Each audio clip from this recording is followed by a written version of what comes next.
Okay, welcome back to Nick Lenz's Comic Corner Classics vs. Non-Classics. This is episode number 1597 and Doubleshot number 1491. I have two Marvel trades, both of them are Volume 1. Actually, one is basically Volume 1. Actually, the other one's not a Marvel trade, it's actually a DC trade. The DC trade is actually the conclusion to a run on this guy's run on this particular book. But this one is the first of this particular run. Okay? This is the first trade of collected issues of Thunderbolts Volume 2. A book that was relaunched, I believe, was 2013, and this lasted till about, if I remember, I think it lasted to about 2015, if I'm not mistaken. Didn't last very long. Only lasted 32 issues, and get this, 3 writers. You ever heard of a book basically had 3 writers? Especially in the past 9 years since they've already had the constant relaunch stuff. You're probably thinking, okay, if they switched writers, then why the heck was the book relaunched? That's a good question. Answer, no idea. Alright, the first one I'm talking about is the Thunderbolts. Yep, this is the second volume for the series. Now, this has nothing to do with the original Thunderbolts, though. Yes, it is technically the second volume of Thunderbolts, but this particular group has nothing to do with the original one that Kurt Busiek created back in the late 90s. This is a version that was created by Daniel Way and Steve Dillon. This is a updated version of a group known as Red Men. It's known as the Code Red. It was a group of individuals who, a lot of them dressed in red with the exception of one, who took on Wolverine's X-Force.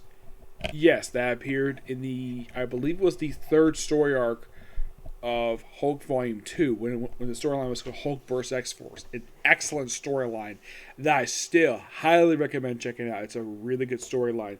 It's basically Jeff Loeb and Ed McGinn just having a lot of fun, having Red Hulk having its own team take on frickin' X-Force because Domino found out his secret identity. Well, this is several years later, so we're not worried about that. Now, this lineup is comprised of mostly the same group individual, except they added one person to this group. Yes, this version is comprised of Red Hulk, aka Thunderbolt Ross, Elektra, Punisher, Deadpool, and surprisingly Venom. At a period of time which I think he did have a comic published at this point. Yeah, he did. He did not have published comic at this point. The only characters who had comic published while this book was going on was Punisher, obvious. Let's see if I remember. Yeah, Punisher had a book published at this point. Deadpool obviously did. His book got relaunched the year prior to this book came out. Elektra, surprisingly, no, she did not have a book. Because she didn't have her own solo book until around, I think it was like 2016, I think it was. Yeah, it was part of I think it was part of 2017, I think it was. Yeah, it was a very short-lived run. I think she had a run, I think at this point in time, but it didn't last very long. It was by Haiti and Blackman. It was an 11-issue run, which was really good. Do not know why the book ended for. Yes, it's like, Marvel has this weird tendency, except for a few characters, where a lot of the time it's a female superhero Marvel Comics. Their comics do not last very long. Is it due to low sales? No, it's because Marvel doesn't freaking care. Now, this group is joined by also 2 other people. The leader, yes, the leader who is referred to this book who's referred to, I think by the editorial team, is referred to as the Red Leader because he's got red skin now instead of green skin, and he's not as smart as he once was. And there's one other person who's only appears in this story arc a few times, and she appears like once or twice after this. Who is this character? Mercy. Yep. Now, in this story arc, mostly you have Ross assembling the team to liberate this fictitious country that's ruled by some banana dictator. That's pretty much what this first story arc is. And basically, like, at one point, Punisher gets I think Elektra gets captured. Now, the main villain in the story arc is somebody a bit surprising, and you probably have never heard of this guy before. Who is this guy? Philip Stearns, the Madman. And you're probably thinking, who? The Madman. Who? Well, he is in fact the leader's brother. Yes, this book. He basically he's a big muscular dude. He is powered by gamma radiation, just like his brother, and he is insane, just like his brother. Actually, he's more insane than his brother is. So his transformation was people. Now the book, it was implied it could have been his collar, but no, not really. Mm-hmm. Now, why the heck is he called Madman? I don't know. He's just a Hulk villain. A classic Hulk villain who's a Peter David character. Mm-hmm.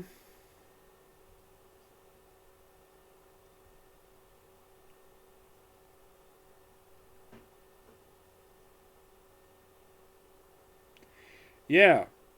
And this was basically part of the Marvel Now relaunch of... Yeah, this is one of these titles. And this is a title that not a lot of people talked about very much because it wasn't like... Yes, it's comprised of very familiar characters.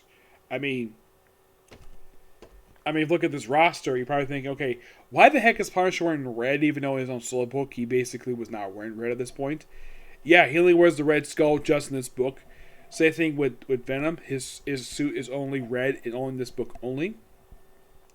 Also, apparently on the cover, which is not done by Steve Dillon, this cover art is done by... Well, the collection cover artist is done by Corey Livin. Actually, no, that's the editor. Who did the cover art here? It's not listed for some reason, but the cover art for the book is done by Julian Teniso. There's 1 through 4, and 6, and Christian Nudek. Yes, at one point in the book, Electric is captured by the Madman, and he admits he is a madman. Yep, he admits it. And he apparently is... How should I put this? He's basically the henchman for the dictator of this country. And Ross is hired by the U.S. Army. He's basically... he works with the local rebels to basically take out their dictator, which I believe he was killed by the Punisher. Yes. And here's the thing. Like, Elektra breaks out of her restraints thanks to Venom, of all people. Yes, Venom broke her out. And I'm like, okay, normally this would be like, man, Venom, you just basically rescued a smoking hot woman. And yet she doesn't fall for you. Oh no! You see, at the end of the book, she ends up making out with Punisher. Yep, starting a very brief romantic relationship. A relationship that only exists in this book. Yeah, because here's the thing. At any other time these two characters appear outside this book, this relationship is never mentioned. It's almost like these two just have their relationship, the sexual relationship, and is it mentioned in Hunter's title? Nope. Is it mentioned in Electra's title? Nope. It's like, the weird thing about this book is that anything that happens in this book is completely ignored by the Marvel Universe. For no reason at all. I mean, does Deadpool bring up his time with the Thunderbolts? No, he never has. Red Hulk has never spoken of this. At all. And that's kind of weird. It's probably by far the most detached book of the Marvel Universe. Yeah, it's like, this is a Black Ops team, yes, but who are they working for? Don't know. And during the course of the storyline, they eventually get the place that actually becomes their official base of operations throughout the rest of this run, and basically partway into Charles Schultz's run, which is a submarine, which becomes their base for the second story of this run, and it's there for the following story until they get rid of it and switch out with a different base. Yeah, the base they get here, which is a submarine, they had this thing for like a year, and then they had to switch out for a different one. Yeah, it's a really good story arc, and by the way, the leader briefly dies in these issues. He gets killed by the Punisher. Yes, he gets killed by the Punisher, and then he gets revived by the Red Hulk. Yes, the Red Hulk. Now, here's the thing the book does not explain. Where the heck did Red Hulk find the leader? Because I think, like, the last time anybody saw him, he got drained of his gamma radiation at the end of Jeff Loeb's run for Hulk. As for when the heck he got the radiation back, never explained. It's just that he's here now. Apparently. So, Yeah, and by the way, their name is never technically referred to in the book, even though on the cover they're practically Thunderbolts. But never in these issues, they just refer themselves simply as a team, a group of people who were hired by Ross to deal with this dictatorship. And the next arc doesn't really much do with it. It's mostly what happens next. For the first story arc, what this is actually is I do like it. My only slight problem with the book is that, well, Steve Dillon does an absolute fantastic job with this artwork. Oh yeah, he does a really good job with this artwork. They give a backstory on the character Macy of how Ross knew her, and basically he silently recruited her to the team. By the way, Henry's Deadpool, killing a bunch of mimes in France. Yep. Now here's the thing. Now I get the fact maybe how he possibly knows Deadpool due to the Code Red set of Elektra and Punisher, but how the heck did he figure out about Venom? Yeah, that's something that's never really explained here. Do I get this book a rating? Yes, I give this a 9 out of 10. It's a good start for this particular run, but it's a run that nobody talks about. Alright, next up we have the final trade that collects the issues of Joshua Williamson's run for the Flash. This is Flash Volume 15. Though you could say this is like the 17th trade that collects issues from this run, because you also have the button and year 1. Yeah, this collects issues 756 to 762. This is able to put the final 7 issues of Joshua Williamson's run for the book. Why is it 7 issues? Well, the first arc was 7 issues, so I guess he figured, oh, why not? Basically, this is wrapping up the major thing. This whole story arc not only ends Josh Williamson's run of the book, it also ends the Reverse Flash, which I'll get to that. So, this one is quite cool. So, this follows wrath events of the Flash Age story arc, where Flash reveals to Avery, the Chinese Flash, Kid Flash, who is Wally West, who is actually referred to as Wallace West. They changed him to Wallace West and Wally. And Iris that, well, thought it was a lie because they wanted to deal with this guy called Paradox, which they took care of him. And at the end of that story arc, Godspeed died. They had a funeral for him, which I thought was really nice of the book to do that. So, because Thrawn is basically out there, so he decides to do something quite interesting. He forms the League of Zoom, which also includes, get this, Flash's own kids, the Tornado Twins, Dawn and Dawn Allen. Dawn Allen is Bart Allen's father. Interesting, though, the fact that includes Flash's kids, which you might be thinking, what, Barry Allen had kids?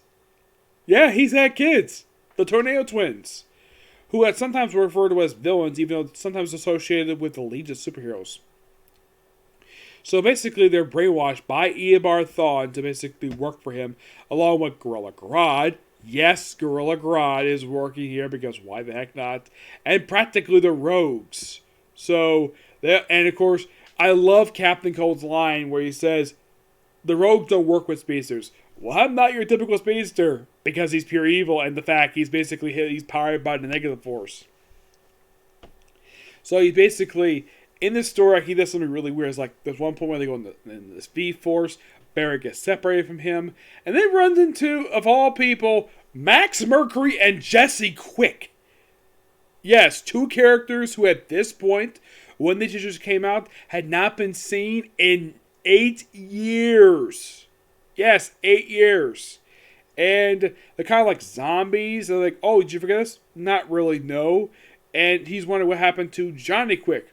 Johnny Quick died before Flashpoint. They do confirm that. Yes, Johnny Quick, the father of Jesse Quick.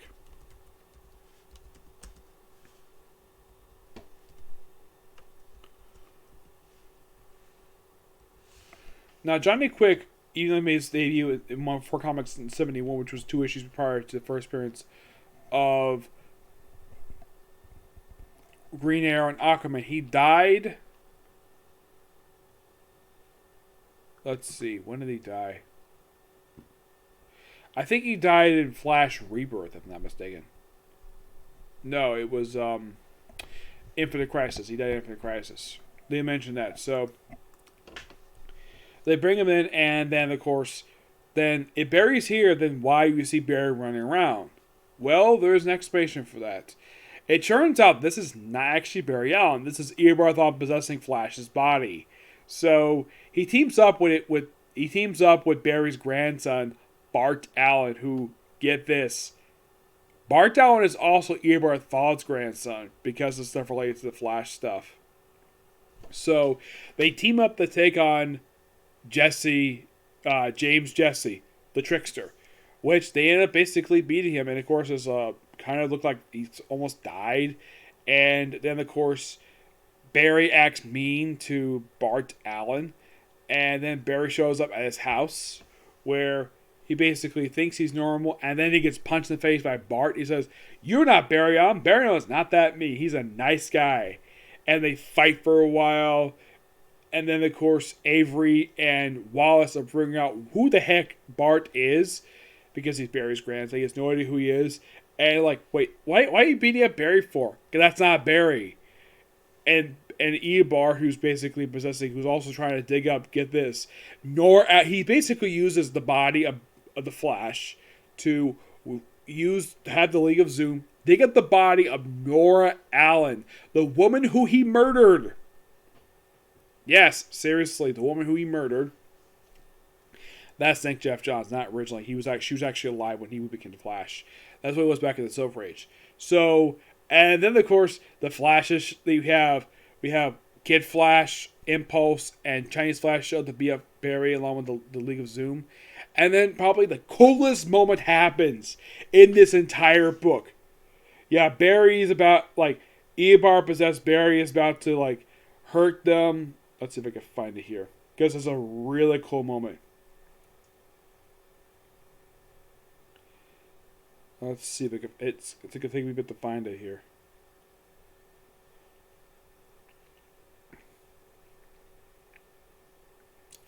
Because it's by far one of the most jaw-dropping moments of this entire comic. And look, here they are, Zombie, Jesse Quick, and Max Mercury, who they do come back. Yep, and of course we have the Young Justice, who basically, yeah, let's see if I can find it here. Because it's a really cool moment. Yeah, and of course, Iris remembers Bart, no problem. Grandma, yep, yeah, of course he got beat up. And then he's like, says this, "Oh ho ho, you think you're trying to give me a history lesson? I know your futures, I know how you end. Maybe I'll speed it up. This is my MO to help people die before their time, right? Son, I mean this with all disrespect. No, just due respect. Get the hell away from these kids." Who says this? And this is by far one of the most jaw-dropping moments in this whole entire story arc. We have the return of Jay Garrick, the original Flash, who first time he's appeared since the frickin' Button story arc. That was the last time he appeared. I'm like, Jay Garrick. Yep, and of course you still have Barry talking to Jesse Quick and Max Mercury. And then we have Eobard Thawne fighting Jay Garrick, which I don't remember if these two fought before. I don't think they have. And of course Iris telling Jay's like, he's not Barry, Jay. He's like, I got it, Iris. And of course Wallace is like, how did Thawne take over Flash's body? And Avery is like, who the hell's the dude in the helmet? That's the first Flash. Jay, we can help. No, that's possible. Yes. And of course, Bart would know who Jay is because he's worked with him before. So of course. They're like, and of course they get out the body, which is so hilarious. And of course, the Tornado Twins. Yeah, and of course, you have Captain Cole like, here we are. I hate to do this, Flash. This desecrating some lady's grave? That's Nora Allen's grave. Barry's mom. Yep, and of course, Barry eventually. And then we run into Inerta. Yes, this is Inerta. You're probably thinking, who the heck is this guy? He's Bart Allen's clone. No, I'm not kidding about that. He's a clone of Bart Allen. Yeah, he's the best way to describe him, he's Bart's Reverse Flash. That's what he is. Inerta. Thaddeus Thawne.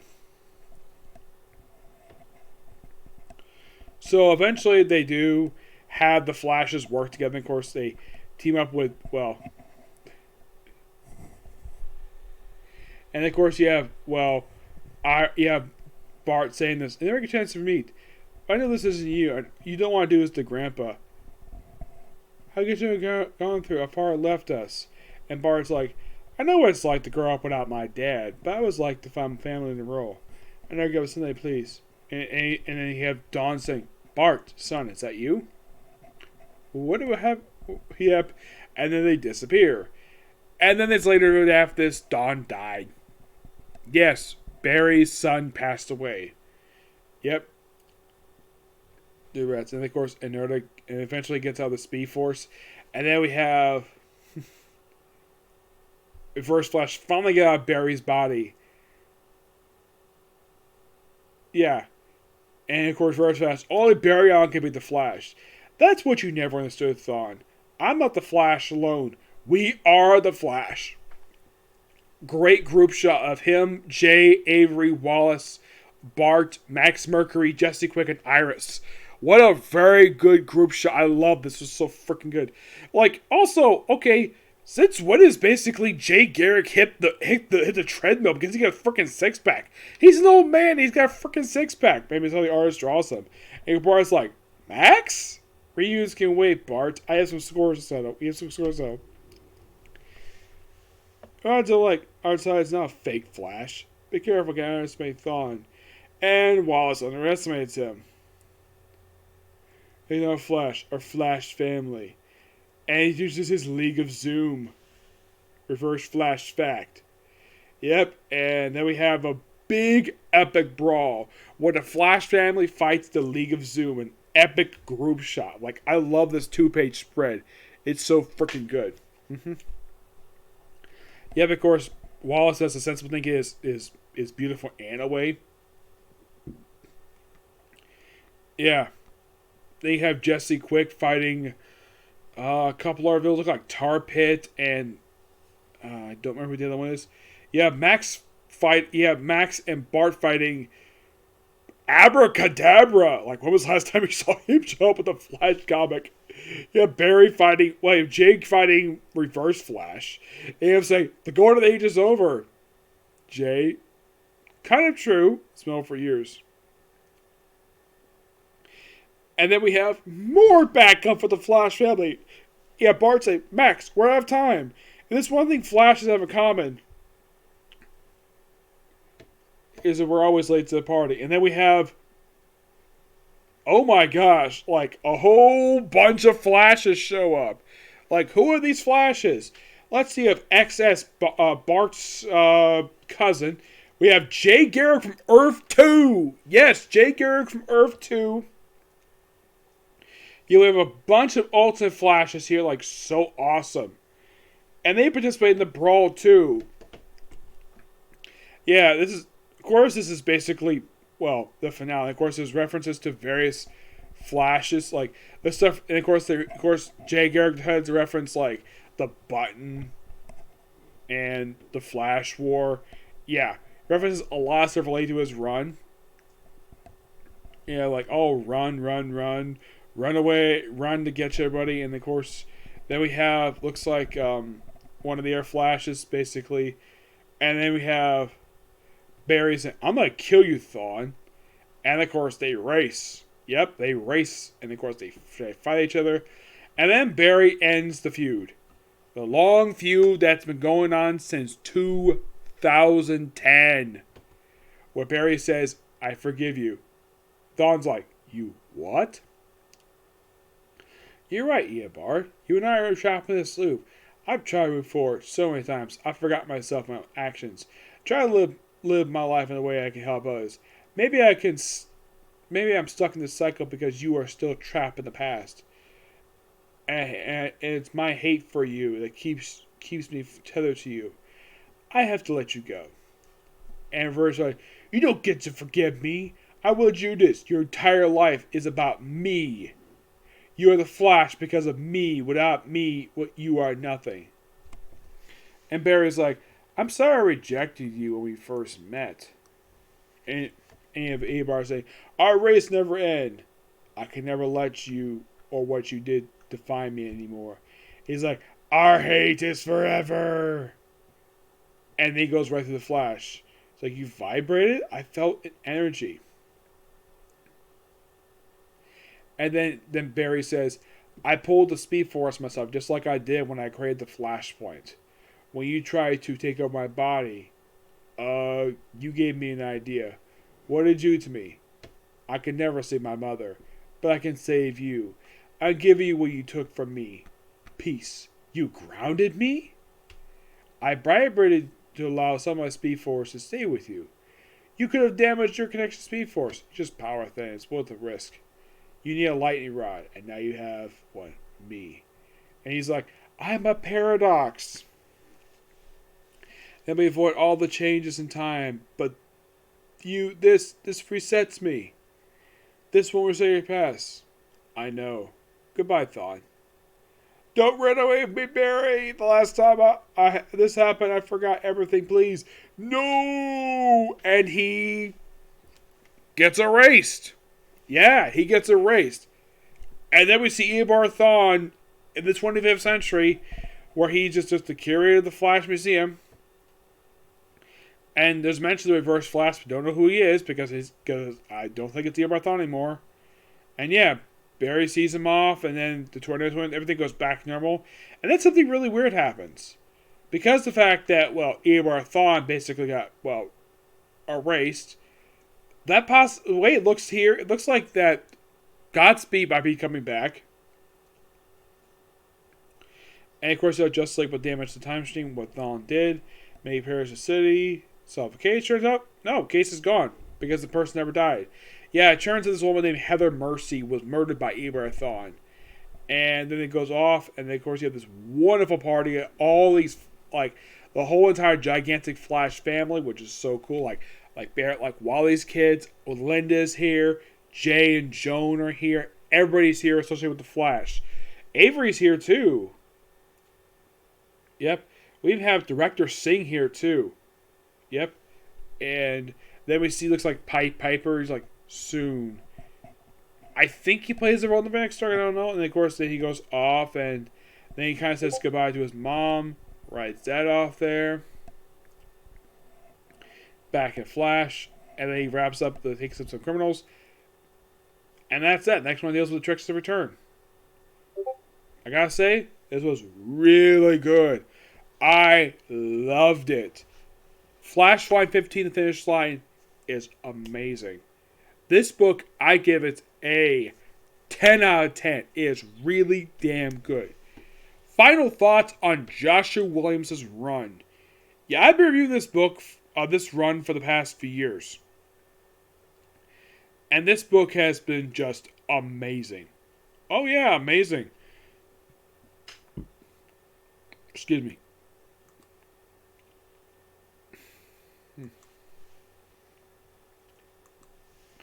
Yeah, this book, it was so amazing to read. Joshua Williamson, I've met him in person once. That he actually... Surprisingly, he didn't bring Howard Porter to the story. Because normally, he told me this. He brings Howard Porter in for the big story arcs. I would think he would for this, but nope, he didn't. But yeah, this was really good. Loved it. Thoroughly enjoyable. I personally enjoyed this. Just a really good book. I do highly recommend checking this book out and Joshua Williamson's entire run, which is collected in, like I said, 17 books. By far, one of the longest runs I have ever seen for any book for DC. Particularly Flash. I mean, the only reason why I took this many books to cover this whole entire run, because this book was coming out twice a month. For the past 5 years, it's been doing that. Yeah, at no point this book was ever reduced in schedule, because I think for DC, this book was a top seller for them. Oh yes, definitely, I do agree with that. Heck, even with the previous run, Like when it started back in 2011, when it was done by Francis by Brian Doubleshot, it was considered to be probably one of the best books that DC put out, and it was just so freaking good. I thoroughly enjoyed it, and just a good book. And you can clearly tell this guy is clearly a Flash fan. Yes, you can say, oh, just nostalgia. It's written by a guy who's clearly a fan of the Flash. He respects the Flash. He doesn't treat the readers like they're stupid. He basically builds upon story arcs. I mean, this story arc has probably been building since the start of his run. Yeah, it's interesting though. He wrapped up this long-running story arc with Reverse Flash. That's been going on for over a decade, and now he has officially put it behind everybody. Because I think some people are getting kind of tired of seeing Reverse Flash a lot. Well, not to the point where it's Ebar Thawne, where he's like the man who murdered Nora Allen, and of course he did like you said, what he did in the past cannot be changed. And Barry's like, yeah, I know that's true, but basically I'm kind of my connection to you. Like he wants to move on and do something else, which I think is fine. But of all things to end, the wrap up of the basically concluded this run is basically a Reverse Flash. That was by far one of the most shocking things he's done this entire book. I mean, yeah, he did kind of retcon basically the whole death of Godspeed. Probably because he loves that character. He probably, and this is just my opinion, I think he regretted killing off Godspeed. So he's like, okay, I'll use this reset to bring back Godspeed. Because I did not want to kill that character. I love God. He probably loved the character Godspeed. So he probably felt as though that he probably really wanted to bring him back. And this is the best way to do it, by basically get rid of Ebar Thawne. Yep. But yeah, that's it, particular review. Stay tuned for my next review, which is another comic corner. And next will be Shaman King. Okay, next video. Bye.